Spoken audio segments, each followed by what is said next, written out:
Guys, you're here again. Black Pop TV bringing you only the best, most inspiring people for you guys to check out. We're here today with, I'm going to let her introduce herself. Tell the people your name first and foremost. My name is Mai Manniche. I'm a jewelry designer having the company JEWLSCPH in Denmark. Tell us about your background. How did you start? Well, actually, I've always had a big passion about jewelry.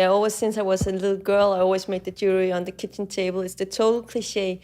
But then I took a bachelor in media and communication at the Copenhagen University, and I traveled a lot as a model. And then I was like, well, I have to do this. It's my passion, making jewelry. So I just had to do it. And then I started my company back in, I think it was 2005, and one day took the other, and it's my passion. I love everything about jewelry, what it expresses, and the beauty and the passion and the love that jewelry represents. Cool. What has been your inspiration really to get started the jewelry business is difficult, man. What inspired you? Tell us. Well, for me, it's my passion. It's what I love. And I would love to say now that, well, I'm inspired by the flowers falling from the trees and stuff like that, but I'm inspired by women, and I'm inspired by the culture and the fashion industry, and I'm inspired by other artists and the way they mix colors together and all that. I'm inspired about the life. So my passion and the jewelry, I don't know how it comes to me, but it comes to me in some way. Tell us about some of your designs from the very beginning. What was your favorite piece, say? I don't have one piece that I totally adore, but I'm like, when I come in the morning at the office and I look at my jewelry, I'm like, wow, this is amazing. This is my life. I see all these precious stones and all these designs every day. I can work with what I love most. But there is, of course, some special kind of designs that mean something special for me. For example, I made the power necklace a few years ago with the singer Aura, which is a combination of the heart and the peace and the women's sign in one, symbolizing women's strengths. How would you define the difference between your style and what's out there, at the moment? The major difference is the quality. And I'm very passionate about the gemstones, the precious stones. Everything is real. It's silver, it's gold, it's the real stuff. But I see a lot of these jewelry designers sort of designing like skulls, for instance. What do you think about that? I have respect for them doing that, but I would never do it myself, because for me, jewelry is about love. And designing something that have a symbol of death, it's so totally against what I believe in.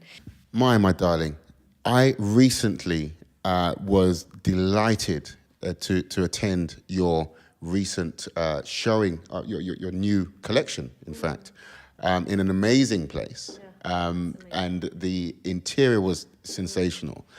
So compliments to you on that. I think it's important to make events and to visualize your jewelry, to make it in some different way. And that is actually also what I'm known to do. I make jewelry shows, I make big events.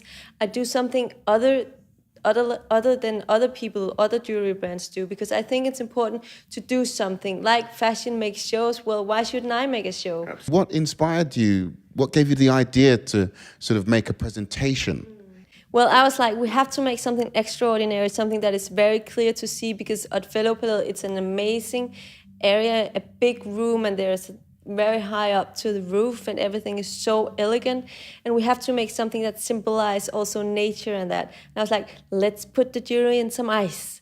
And then the guy who was making the ice, he was like, okay, we can make something flat with the ice. I was like, no. We have to make something that goes up, and where you see the necklace is 360 degrees all the way around, and it would be a bust for the event. And it was so nice. I loved it.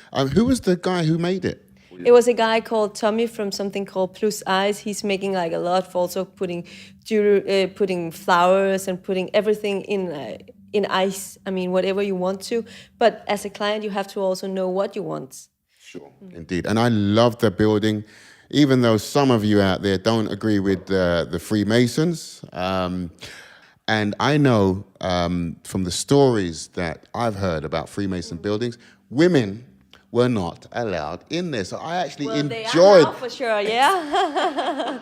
And this necklace is about women and empowerment, so we gave them something to talk about then. You have certainly styled some big names that you and I, we read about every day in the newspapers, we see on TV, and you style them, don't you? I really love to style women and it's all kind of women, because for me jewelry is about underlining your own personality. Okay, what about weddings? Tell us about weddings. Weddings. Have you done loads of weddings? I've done a lot of weddings and I've done a lot of wedding rings. Wow. And I love it, engagement rings. And I love it because it's very nice for me actually, because when a man comes to me and say, well, I'm going to propose to my girlfriend, most of them, they're very nervous. And I actually end up like, for a lot of them, guiding them to do all the proposal and how they should propose and how they should do everything. And I love it. I must ask you, don't be shy now. So when are you going to get married then? Well, I don't know. Well, I don't know, but for sure it's going to be a very, very, very big diamond ring when he comes. You know what, guys, I was just about to say that, right? But I'm going to make it myself, that's for sure. Black Pop sending you guys love. Black Pop TV. We love you.